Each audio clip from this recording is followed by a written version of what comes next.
Baik, Assalamualaikum warahmatullahi wabarakatuh. Saya Putra Rahma Yazid Tabrani, kelompok dari Sejarah Irigasi. Dan ada beberapa teman kelompok saya yaitu M. Abiyat Hopit Takia, M. Pajar, M. Rifki, Muhammad Hairul Azmi, dan Muhammad Taufikur Rahman. Dan nomor 6 yaitu saya sendiri, Putra Rahma Yazid Tabrani.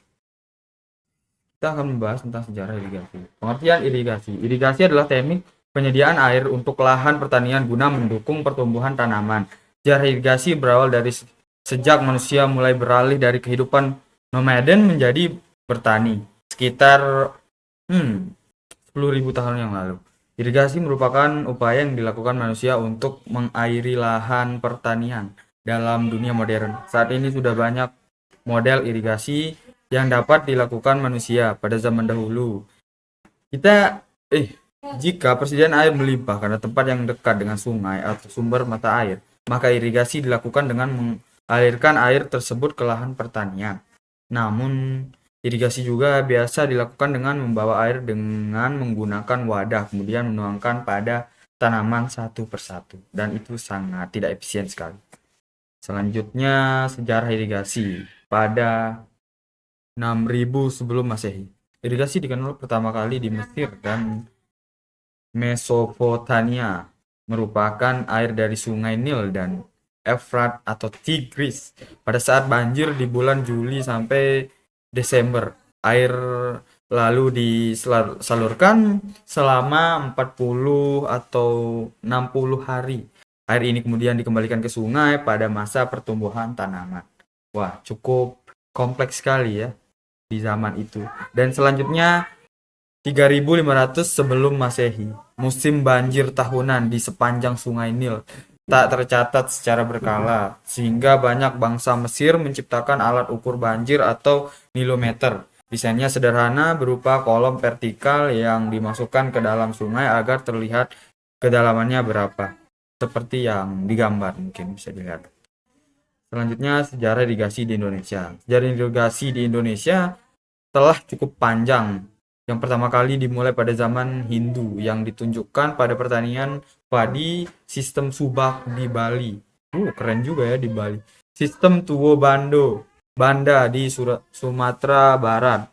Sistem Tudang Sipulung di di Sulawesi Selatan dan sistem kalender pertanian Pranata Mangsa di Jawa yang kemudian dilanjutkan pada masa-masa penjajahan Belanda serta di zaman Indonesia membangun sekitar tahun 1970-an. Oke, terima kasih. Selanjutnya akan dijelaskan oleh teman saya untuk slide-slide berikutnya. Nah, di sini saya hanya akan membahas 4 jenis irigasi karena yang 2 akan dilanjutkan oleh teman kelompok saya. Yang pertama itu jenis irigasi gravitasi.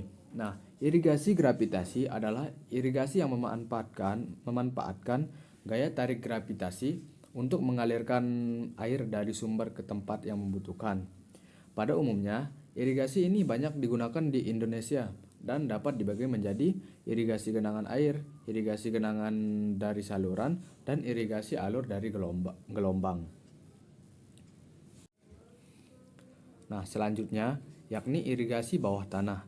Irigasi bawah tanah adalah irigasi yang menyuplai air langsung ke daerah akar tanaman yang membutuhkannya melalui aliran air tanah. Dengan demikian, tanaman yang diberi air lewat permukaan tetapi dari bawah permukaan dengan mengatur muka air tanah. Assalamualaikum warahmatullahi wabarakatuh. Sini saya akan melanjutkan presentasi dari teman saya, yaitu jenis-jenis irigasi. Pertama, irigasi siraman adalah irigasi yang dilakukan dengan cara meniru air hujan, di mana penyiramannya dilakukan dengan cara mengaliri air lewat pipa dengan tekanan 4-6 atm, sehingga dapat membasahi area yang cukup luas. Pemberian air dengan cara ini dapat menghemat dalam segi pengelolaan tanah dan dapat mengurangi kehilangan air di saluran karena air dikirim melalui saluran tertutup. Selanjutnya, irigasi tetesan atau trickler Irigasi tetesan adalah irigasi yang prinsipnya mirip dengan irigasi siraman, tetapi pipa tersiernya dibuat melalui jalur pohon dan tekanannya lebih kecil karena hanya menetes saja. Keuntungan sistem ini yaitu tidak ada aliran permukaannya. Baik, bismillahirrahmanirrahim. Assalamualaikum warahmatullahi wabarakatuh. Perkenalkan, nama saya Muhammad Hairul Azmi dengan NIM J1B022124. Jadi di sini saya akan melanjutkan materi dari teman-teman yaitu sejarah irigasi. Nah, adapun irigasi member atau timba, irigasi jenis ini hanya menggunakan tenaga manusia, yaitu petani membawa air dari sumbernya menggunakan ember atau timba menuju ke lahan pertanian. Air pun disiramkan dengan cara manual pada lahan. Nah, cara ini biasanya dilakukan di pedesaan yang masih sangat terpencil. Lanjut, yaitu irigasi dengan pompa air. Irigasi jenis ini memanfaatkan tenaga mesin pompa air untuk mengalirkan air dari sumbernya menuju ke berbagai titik. Nah, pompa air ini digunakan biasanya karena sumber air berada cukup jauh atau di dalam sumur. Cara ini juga dilakukan ketika sumber air sungai atau bendungan mengalami kekeringan. Nah, sehingga petani berusaha mencari sumber air dari sumur dalam. Baik, cuma itu yang dapat saya sampaikan. Assalamualaikum warahmatullahi wabarakatuh. Langsung saja kita beralih ke manfaat irigasi. Yang pertama yaitu meningkatkan produktivitas pertanian. Irigasi memungkinkan petani untuk menyediakan air yang cukup bagi tanaman, bahkan saat musim kemarau. Dengan pasokan air yang stabil, tanaman dapat tumbuh dengan baik, yang pada akhirnya meningkatkan hasil panen dan produktivitas lahan. Yang kedua yaitu mengurangi resiko kekeringan. Irigasi berfungsi sebagai solusi penting untuk mengurangi dampak negatif kekeringan pada pertanian. Dengan adanya irigasi, petani tidak sepenuhnya bergantung pada curah hujan, sehingga resiko gagal panen akibat kekeringan dapat diminimalkan. Yang ketiga yaitu mendukung diversifikasi tanaman. Dengan irigasi, petani memiliki fleksibilitas untuk menanam berbagai jenis tanaman yang memerlukan jumlah air yang berbeda.